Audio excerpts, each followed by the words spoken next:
Bismillahirrahmanirrahim. Assalamualaikum warahmatullahi wabarakatuh.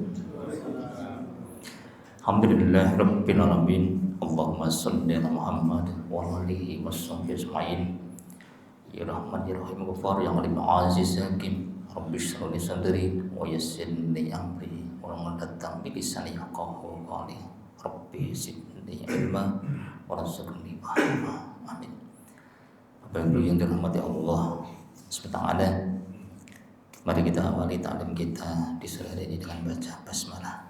Bismillahirrahmanirrahim. Raditu billahi rabba wa bil islami dina wa bi Muhammadin nabiyya wa rasula. Rabbi zidni ilma wa rzuqni fahma. Amin. Bapak Ibu yang dirahmati Allah SWT,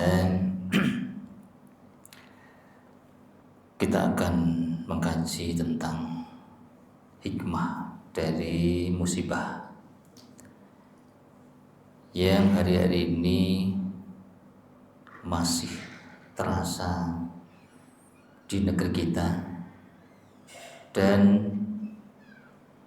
kelihatannya masih akan terjadi musibah sebagaimana yang diinformasikan oleh BMKG.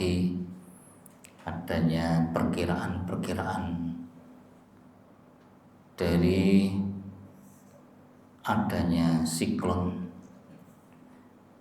yang bergeser ke arah selatan, yang sekarang Jember banjir bandang juga, ataupun peringatan malam tahun baru diperkirakan akan terjadi hujan yang sangat lebat, sehingga mungkin juga di beberapa tempat akan banjir bandang lagi.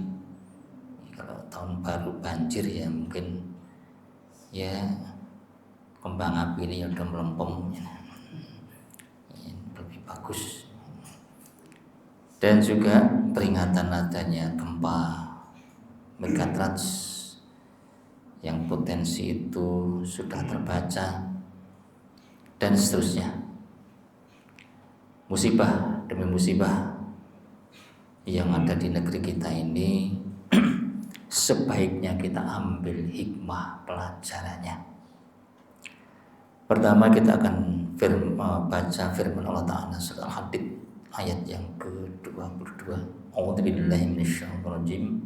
Ma as-saba min musibatin fil ardi wala fi anfusikum illa fi kitabim min qabli an nabraha. Inna dzalika Allah yasir. Setiap bencana yang menimpa di bumi dan yang menimpa pada dirimu sendiri, semuanya telah tertulis di dalam kitab, yaitu Lauhul Mahfuz, sebelum kami mewujudkannya. Sungguh yang demikian itu mudah bagi Allah. Juga Quran surat Taghabun ayat yang ke-11. Ma as-soba min musibatin illa bidznillah. Tidak ada suatu musibah pun illa kecuali bidznillah, atas kehendak dari Allah. Kita orang beriman setiap melihat bencana, musibah, peristiwa alam yang menimbulkan musibah, kita orang beriman sangat yakin semuanya itu yang melakukan adalah Allah. Sehingga solusi dari musibah itu nanti juga urusan kepada Allah. Tetapi selama ini negeri kita dirundung bencana musibah, hampir tidak dikaitkan dengan Allah Ta'ala. Bagi kita orang beriman, yakin bahwa musibah bencana itu semuanya atas kehendak dari Allah.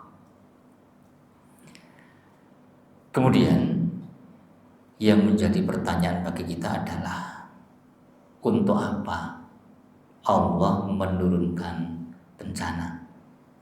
Dengan maksud apa Allah SWT memberi musibah kepada kita? Memang banyak alasan. Pertama, musibah itu memang berupa azab atau hukuman. Yang kedua, musibah itu adalah peringatan. Yang ketiga, musibah itu adalah ujian. Musibah itu berupa siksaan, hukuman. Ini ditimpakan kepada orang-orang yang memang akan dihukum oleh Allah. Yang kedua, musibah itu berupa peringatan, adalah ditujukan kepada manusia umum supaya segera ingat kepada yang mengirim musibah. Yang ketiga, ujian itu berupa musibah itu berupa ujian, ditujukan hanya untuk orang-orang beriman. Lagi, musibah itu bisa memang berupa hukuman yang Allah timpakan kepada orang-orang yang Allah kehendaki. Yang kedua, musibah itu berupa peringatan untuk seluruh umat manusia supaya ingat kepada yang mampu mendatangkan musibah, yaitu Allah, mampu menggerakkan alam, yaitu Allah. Yang ketiga, musibah itu ujian bagi hamba-hamba Allah yang beriman. Kita akan bahas tentang musibah itu adalah peringatan. Di dalam Quran surat Hud ayat 102 dan 103. A'udzubillahi minasyaitonir rajim.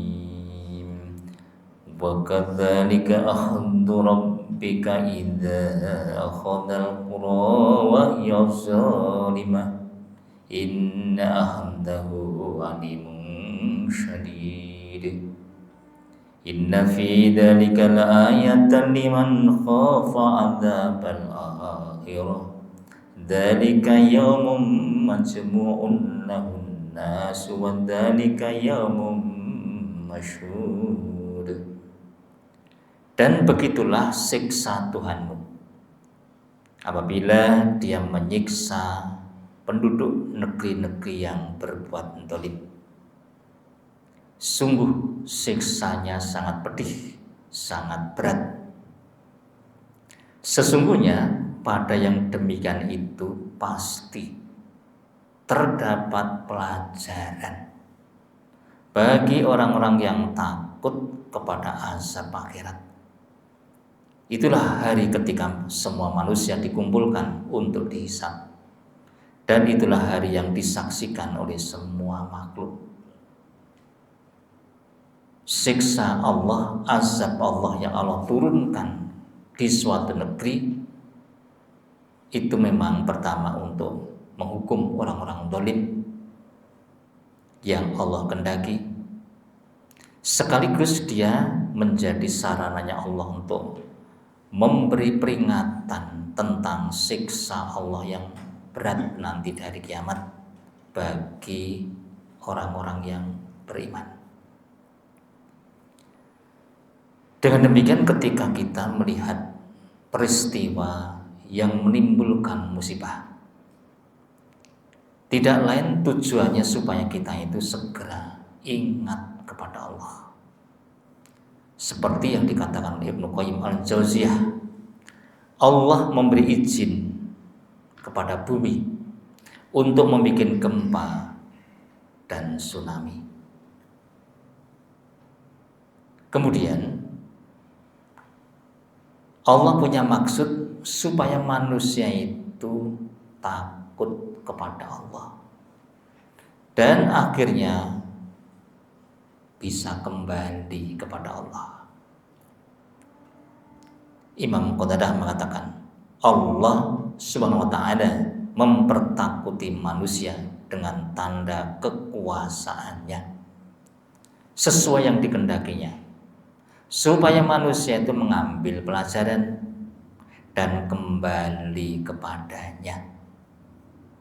Ibnu Mas'ud mengatakan, wahai manusia, sesungguhnya Tuhan kalian sedang memperingatkan kalian, maka kembalilah kepadanya. Dengan demikian Allah menggerakkan bumi, Allah menggerakkan air, Allah memerintah bumi untuk gempa, memerintah bukit untuk longsor. Tidak lain supaya manusia itu muncul rasa takut. Setelah takut, dia akan bergantung kepada Allah.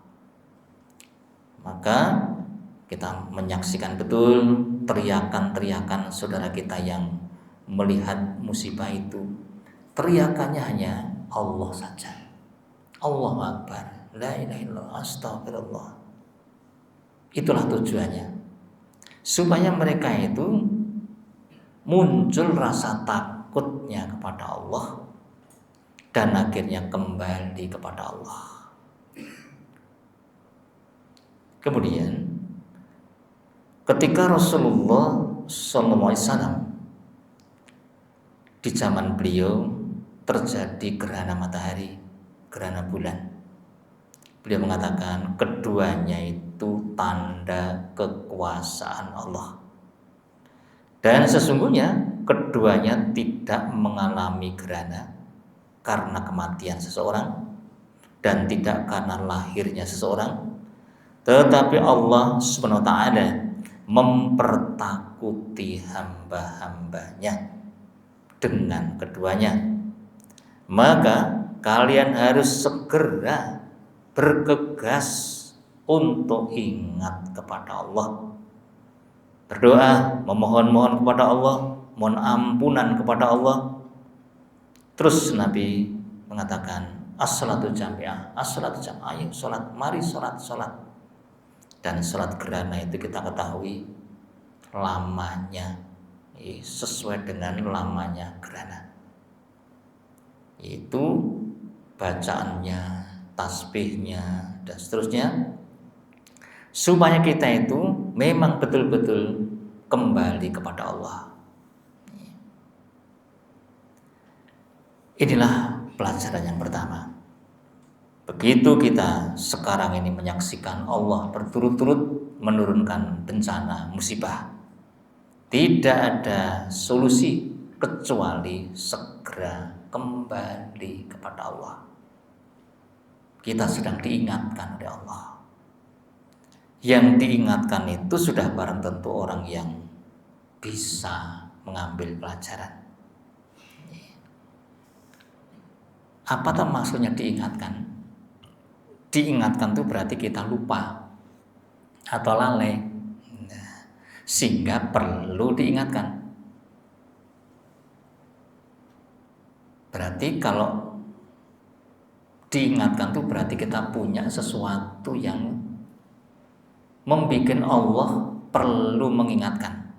Apa itu? Kesalahan, dosa.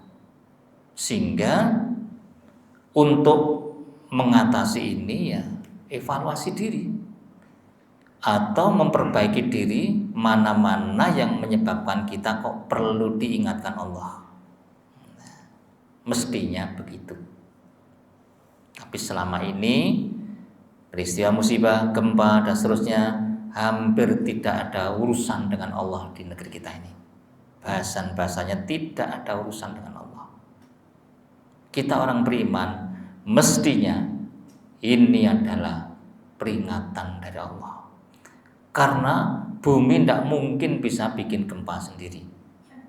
Hujan tidak mungkin bisa jatuh sendiri. Bukit tidak mungkin berani longsor sendiri kalau tidak diperintah oleh yang berkuasa. Terus sekarang pertanyaannya, ketika kita diperingatkan tetapi tidak sadar juga. Kira-kira yang akan terjadi apa?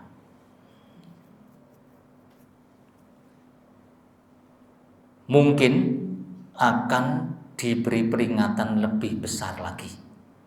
Nah, ini yang rasional itu mungkin. Atau barangkali malah tidak diperingatkan sama sekali. Kalau sudah seperti itu berarti kita disamakan dengan orang kafir. Orang kafir itu oleh Allah tidak dikasih peringatan apa-apa tentang kedzaliman mereka. Surat At-Taubah 55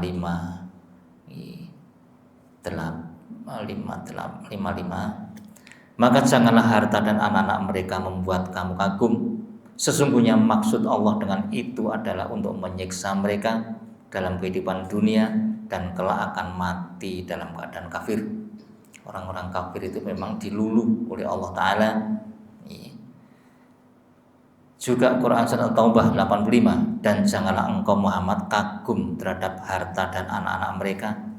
Sesungguhnya dengan itu Allah hendak menyiksa mereka di dunia dan agar nyawa mereka melayang sedang mereka dalam keadaan kafir.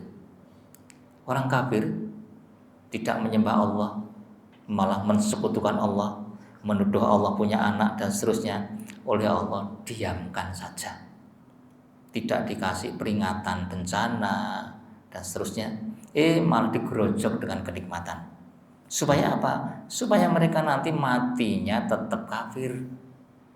Kalau diingatkan bisa tobat nanti. Tidak usah diingatkan, udah ketemu tobat kok. Nah, digerojok dengan kenikmatan. Kita umat Islam terbesar dunia. Kuota haji kita paling banyak. Seluruh dunia mengakui negara yang paling banyak muslimnya itu Indonesia.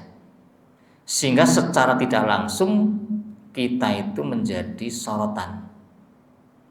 Kalau kamu ingin tahu kehidupan umat Islam itu, lihatlah Indonesia. Itu negara yang muslimnya paling banyak seluruh dunia. Dan ternyata Indonesia itu juara korupsi seluruh dunia. Sehingga otomatis kita itu mempermalukan agama Islam. Seluruh dunia mencibir, lu Islamnya kaya ngono lu. Delengen Indonesia nyolongan. Sing nyolong ora mung rakyat kon dhuwur, sing dicolong gede-gede. Apalagi yang baru kemarin itu yang dikorupsi kok malah dana haji. Kira-kira sing korupsi iki salat apa ora kae. Malah ketoke ngajari salat barang kae. Kita mempermalukan agama Allah. Otomatis yang punya agama ya mestinya tidak terima orang Indonesia tuh menjatuhkan agamanya Allah di mata orang-orang kafir. Maka kita ya wajar kalau diingatkan oleh yang punya agama.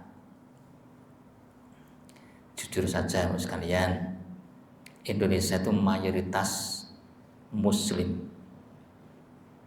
Tetapi jujur saja, yang KTP Islam Indonesia ini yang tidak sholat 5 waktu banyak atau sedikit?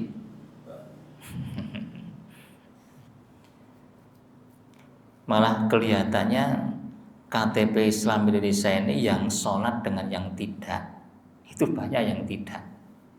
Coba. Nah, kalau sholat saja sudah tidak, maka ya otomatis urusan yang lainnya pasti tidak juga. Meninggalkan korupsi tidak, meninggalkan riba tidak, meninggalkan minuman keras tidak, dan seterusnya, otomatis itu. Sementara yang sholat saja, yang mengerjakan sholat, itu pun juga sholatnya bisa dikategorikan lalai. Lalai khusyuknya, lalai tumakninahnya, lalai waktunya. Sehingga otomatis ya sholat tapi masih bisa korupsi juga. Ya karena sholatnya memang tidak beres. Ya ada yang sholat lumayan. Sedina sewengi 2 kali, maghrib isya lumayan. Ada yang Jumatan tok ya lumayan. Ada yang sing oke malah bodo tok. Itu lumayan. Sing betul-betul sehari semalam 5 kali itu minoritas. Nah, padahal kita jadi sorotan seluruh dunia. Maka Indonesia itu secara tidak langsung memang mempermalukan, menjatuhkan nama baik Islam. Maka yang punya agama ya sudah sepantasnya memperingatkan. Bencana musibah di negeri kita yang mayoritas muslim terbesar dunia tidak henti-hentinya. Sekarang yang jadi persoalan itu adalah ketika kita sudah diperingatkan, kok tidak segera kembali ingat kepada Allah, untuk tidak segera taat menyembah kepada Allah, padahal sudah diperingatkan. Kira-kira yang masuk akal akan dikirim peringatan lagi atau tidak? Coba. Yang masuk akal tuh kita mungkin akan dikirim peringatan lagi. Dan yang masuk akal lagi, peringatan yang berikutnya itu kira-kira lebih besar atau lebih kecil. Nah ini yang menjadi kekhawatiran kita. Maka jangan heran barangkali kalau peringatan dari BMKG tentang gempa megatrust itu memang bakal terjadi. Kalau peringatan yang kesekian kali tidak juga diindahkan. Nah, selama ini Bu sekalian, yang kita dengar dari pemerintah yang punya kekuasaan, peringatan dari Allah itu dianggap peristiwa alam biasa. Tidak ada hubungan dengan Allah. Tidak mau mengkaitkan dengan Allah itu tidak mau. Malah yang dikerjakan apa? Ya mengatasi musibah, itu aja sudah. Terus ketika ada peringatan akan datangnya gempa, apa mereka takut? Tidak. Yang dikerjakan apa? Persiapan menghadapi gempa, supaya tidak terlalu banyak korbannya. Nah, padahal menurut keyakinan kita, kalau BMKG sudah mengumumkan akan terjadi gempa besar, menurut keyakinan kita, gempa itu bisa dibatalkan atau tidak? Jawabannya ya bisa. Karena gempa itu ada yang melakukan. Kenapa kok tidak berpikir mendatangi yang menciptakan gempa? Sampai Allah tuh mengancam, ya umpamanya di dalam Quran surat Tabarok, surat Mulk, ayat yang ke-16, amintum man fis samai ayasifa bikumul arda fa idza hiya tamur. Sudah merasa amankah kamu bahwa Dia yang di langit tidak akan membuat kamu ditelan bumi ketika tiba-tiba terjadi gempa? Sampai ya rumangsane kowe aman kok. Nah, bahwa Dia yang di langit tidak membuat kamu ditelan bumi ketika terjadi gempa. Kalau gempa megatrust itu di atas 8,8 skala Richter, ada yang 9,0, 9,1. Itu bumi bisa bengkak besar, rumah bisa ditelan bumi, bahkan mungkin daerah-daerah tertentu bisa ambles semuanya. Ayat ini mungkin ya terjadi. Yang dilakukan apa? Persiapan menghadapi gempa. Coba, berarti tidak malah ngece kepada yang mengirimkan gempa. Coba kalau Bapak Ibu memberi peringatan pada putrinya, putra putrinya, yuk sesuk ujian, Le sesuk ujian, mandek leh main game, HP ini salah ki. Diberi peringatan begitu, kok tidak diindahkan, kok sih main game terus. Kira-kira peringatan yang kedua suaranya lebih keras atau lebih rendah? Lebih keras mestinya. Lebih keras pun kok tidak diperhatikan, cuma jenenge main game. Kasih ancaman. Nek mbok salehke HP-mu tak cetot bokongmu. Lah, baru kasih ancaman sekarang. Diancam akan terjadi gempa megatrust. Kasih ancaman seperti itu gimana sikapnya? Dasar bocah ndablek. Malah nganggo celana jin rangkep 5. Nek dicetot ora apa-apa. Ngece malah. Akhirnya ibune ra sida nyetot. Lah kok nganggo celana jin? Tak jupuke pentung wae. Nggih. Lah, kita dikasih peringatan, ancaman, makan terjadi gempa besar. Kok malah persiapan supaya sakitnya tidak terlalu keras. Gempa tidak banyak menimbulkan korban. Lho sehingga gempa ki rasong gedhekke apa piye?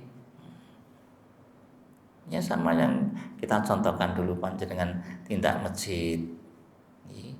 Lewat di rumah tetangga kok ada yang ngelempari batu, klothok kena kepala. Besok tindak masjid lagi. Kira-kira yang dikerjakan apa kita? Mendatangi yang melempar batu supaya tidak mau melempar lagi. Mungkin kita punya salah apa? Atau cukup pakai helm saja tindak masjid. Nek diuncali watu wis siap-siap nganggo helm. Sing nguncali watu ngerti. Saiki nganggo helm iki. Watune tak gedhekke bae. Nek perlu lemari es tak uncalke pisan. Ini Bapak sekalian. Ini mendekati kiamat Bapak Ibu. Hadis Nabi mengatakan akan sering terjadi gempa. Kalau peringatan demi peringatan kok tidak diindahkan. Nah, kekhawatiran kita itu kita akan dikirim peringatan yang sangat mengerikan. Dan itu yang menakutkan kita.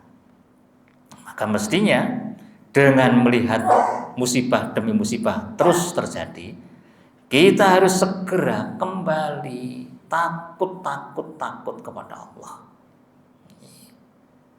Kita sadarkan masyarakat itu bahwa peristiwa musibah itu ada yang melakukan, Allah. Nah, maka kalau tidak segera kembali ingat kepada Allah, dampaknya sangat hebat. Nah, itu yang pertama. Yang kedua, bagi orang yang beriman, terutama yang sedang mengalami musibah, itu adalah ujian. Maka doa kita kepada saudara-saudara kita yang tertimpa musibah adalah mohon kepada Allah, semoga saudara kita yang tertimpa musibah itu diberi hati yang sabar. Karena ujian itu pasti terjadi dan ujian itu hanya bisa dihadapi dengan sabar. Kalau tidak dengan sabar berarti dia gagal. Nah, maka Nabi mengatakan begini ketika ditanya istrinya tentang wabah, penyakit. Ketika itu penyakit taun. Apa kata Nabi? Itu azab. Azabnya Allah yang ditimpakan kepada siapa-siapa yang dikehendaki Allah. Dan Allah menjadikannya sebagai rahmat bagi orang-orang beriman. Musibah itu ditimpakan pada orang-orang yang dikehendaki Allah, tetapi Allah menjadikannya sebagai rahmat bagi orang-orang beriman. Terus Nabi menerangkan, barang siapa tertimpa wabah itu atau musibah itu dan dia yakin dia tidak akan tertimpa itu kecuali dikehendaki Allah, terus dia sabar, maka dia akan mendapatkan pahala. Apa pahalanya? Mati syahid. Pahalanya sama dengan orang yang mati syahid. Mati syahid itu semua dosa dihapus. Hadis Imam Bukhari ini. Berarti bagi orang beriman, musibah itu bisa berubah menjadi rahmat kalau disikapi dengan sabar. Maka kita doakan saudara-saudara kita yang di sana itu yang mukmin diberi sabar. Nah, hadis yang kedua, hadis qudsi ini malah. Allah berfirman, barang siapa aku ambil orang yang disayanginya dan Allah ambil yang dicintainya. Yang disayangi istri, orang tuanya, anaknya diambil Allah lewat musibah itu. Bahkan mengambilnya di depan mata, tenggelam kita tidak bisa menolong. Bahkan mengambilnya tertimbun reruntuhan, teriak-teriak kita tidak bisa menolong. Ujian berat. Yang disayangi diambil Allah, yang dicintai diambil Allah. Rumah yang dia bangun berpuluh-puluh tahun menabung diambil Allah. Terjang banjir bandang. Kira-kira kalau rumah kok terjang banjir bandang, rumah kok kentir banjir, itu kira-kira yang di dalam rumah ketut napa mboten? Kulkas ya melu, TV-ne ya melu. Harta diambil semuanya, ternak diambil, sawah diambil, pekarangan diambil, tertimbun batu, tertimbun lumpur sedada tingginya. Dan tidak punya apa-apa, hanya baju yang menempel di badan. Itu pun ketika cari makan juga susah karena tidak ada bantuan yang datang, terisolir. Subhanallah. Yang dicintai yang disayangi diambil, yang dicintai diambil. Apa kata Nabi? Orang itu akan diberi pahala hanya surga, insyaallah, selama dia berihtisab, kata Nabi. Apa itu ihtisab? Ihtisab itu sikapnya orang sabar. Inna lillahi wa inna ilaihi rajiun, itu orang berihtisab. Makna dari inna lillahi wa inna ilaihi rajiun itu dalam tafsir Al-Misbah dikatakan, orang ketika menerima musibah yakin bahwa dirinya itu miliknya Allah. Tertimpa musibah itu karena kehendaknya Allah. Dia pasrahkan kepada Allah. Terus dia berihtisab, saya akan kembali kepada Allah, nanti akan menerima sesuatu dari Allah. Maka dia sabar dengan musibah itu. Itu namanya berihtisab. Orang macam ini, kata Nabi, tidak ada balasan kecuali surga. Berarti musibah itu bisa berubah jadi rahmat akhirnya kalau punya sabar. Maka kita doakan, di samping kita bantu secara materi, kita doakan semoga beliau-beliau itu diberi sabar. Bahkan yang sekarang sakit, sekarang miskin, susah, sedih, Nabi menjelaskan tiada henti-henti orang beriman tertimpa musibah. Sekarang kan tidak jelas ini rampungnya sampai berapa puluh tahun. Dia sampai punya rumah lagi berapa puluh tahun. Dia punya pekerjaan lagi sampai berapa lama. Tidak jelas. Terkatung-katung di bawah tenda. Nah, orang dikasih musibah terus-menerus seperti itu, nanti dia akan ketemu dengan Allah tanpa membawa dosa. Itu berarti berubah jadi rahmat. Jadi musibah itu bisa berubah jadi rahmat. Pertama, bisa menyebabkan mati syahid.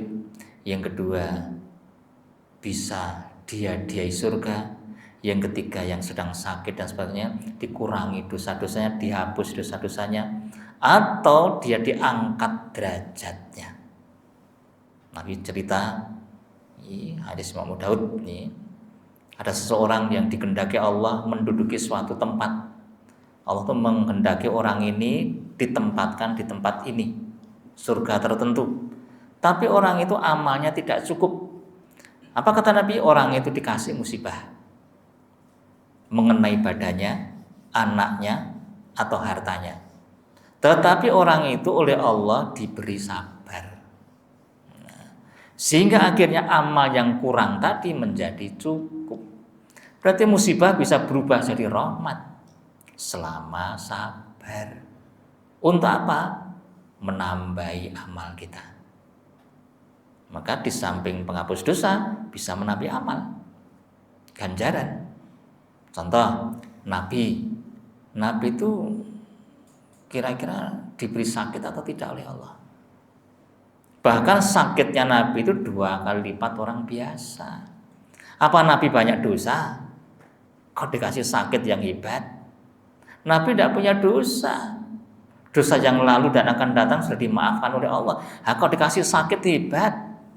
Untuk semakin meninggikan surganya Nabi, melampaui nabi-nabi yang lain. Maka sakitnya Nabi itu beda dengan kita-kita ini. Subhanallah. Berarti musibah itu kalau tidak menghabiskan dosa, ya mengangkat derajat kita. Apabila kok kepengen derajatnya naik, akan banyak diuji oleh Allah nanti. Maka bocah-bocah sing gelem ngerkoso itu masa depannya baik biasanya. Ning sing seneng-seneng wae, wah masa depannya suram itu. Masih seingat saya yang kuliah-kuliah di UGM itu rata-rata ya orang-orang kelas menengah ke bawah kalau dulu itu. Sekarang masuk UGM mahal, sing kuliah sah sugi-sugi, lain hasilnya. Mulai sudah pejabat ya korupsi kaya paling. Jadi orang itu kalau suka ngerkoso dulu akan ketemu senang kemudian.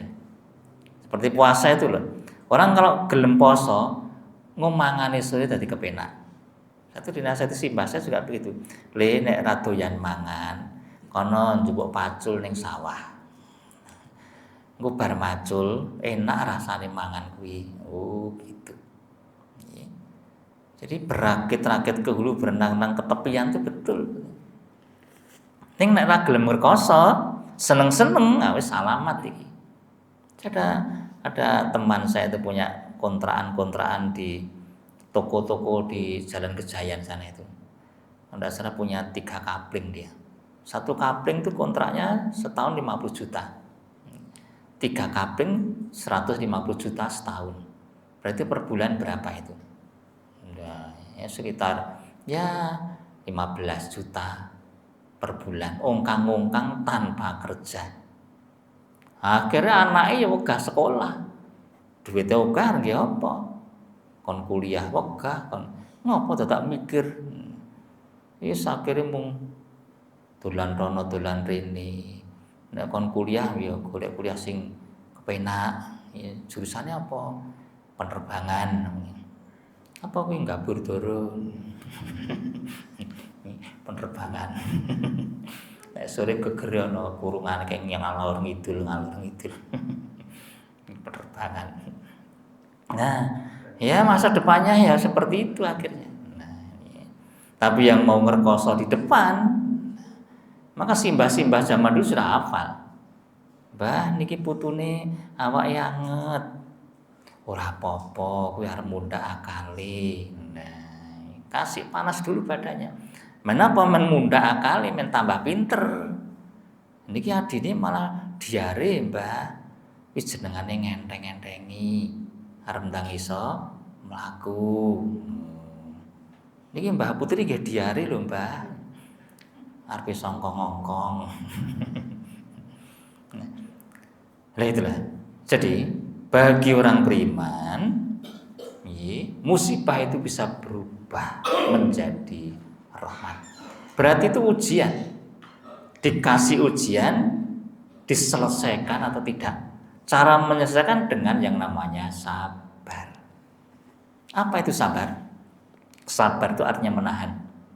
Orang diuji, ditahan untuk tetap istiqomah dengan Islamnya, tidak luntur dengan Islamnya. Itu namanya sabar. Tidak ada rasa benci kepada Allah, tidak ada rasa marah kepada Allah, tetap menyembah kepada Allah. Maka doa minta sabar itu kaitannya dengan istiqomah Islamnya. Surat Al-A'raf 126. Rabbana awrik alaina sobro wa tawafana muslimin. Ya Allah, ya Rabb, limpahkanlah kepada kami kesabaran dan matikan kami dalam keadaan Islam. Sabar itu kaitannya dengan istiqomah dengan Islam. Nah, berarti orang tidak sabar itu kaitannya dengan lepasnya Islam nanti. Kasus gempa Bantul 2006. Pasca gempa, saya dapat kabar KTP Islam yang pindah ke agama lain sampai 5.000. Ya, lepas Islamnya. Dikasih ujian gempa. Merapi ketika meletus 2010. Saya naik ke Cangkringan, menemui teman saya yang PKS di sana. Saya tanya, dikirim apa, bantuan apa yang dibutuhkan?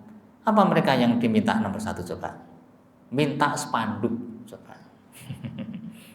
Bukan minta sembako tapi kirim spanduk dulu. Untuk apa? Menyelamatkan Islam di daerah pegunungan. Karena tahu setelah ini pasti agama lain akan naik. Nah, bawa mobil ini serahkan ke Pak Dukuhnya. Ini Pak Lurahnya kasih mobil, kasih sembako macam-macam.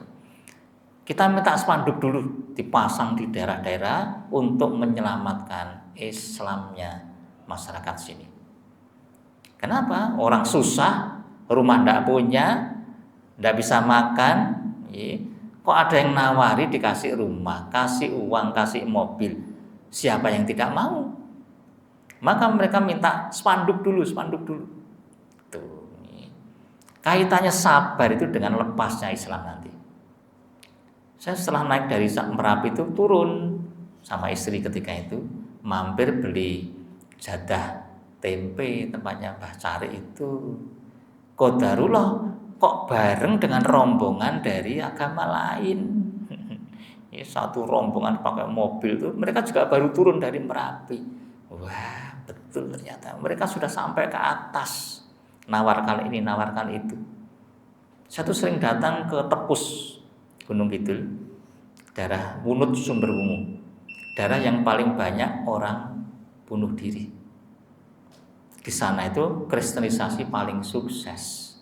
Tapi kalau datang ke sana di sekitar kelurahan itu ada gereja besar. Itu 50% bahkan 70% masyarakat sudah pindah ke agama lain. Ujian kemiskinan.